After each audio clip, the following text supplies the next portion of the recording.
এই গার্মেন্ট শিল্প কে এনেছিল এই বাংলাদেশে জানেন আপনারা?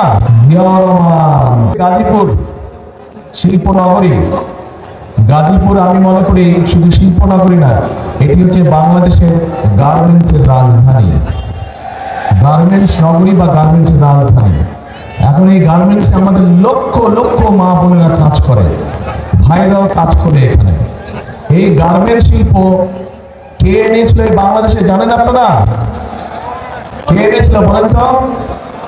জিয়াউর রহমান।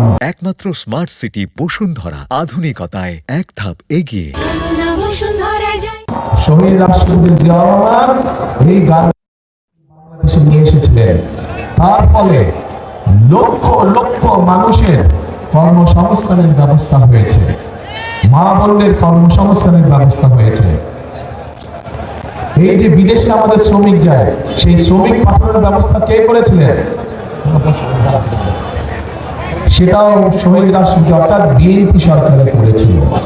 তারপরে এই যে আজকে মা বোনরা যে ফ্রি শিক্ষা, আমাদের মেয়েরা যে ফ্রি শিক্ষা পায় স্কুলে, সেই ক্লাস 1 থেকে ইন্টারমিডিয়েট পর্যন্ত, এটা কে করেছিল বলেন তো? খালেদা জিয়া।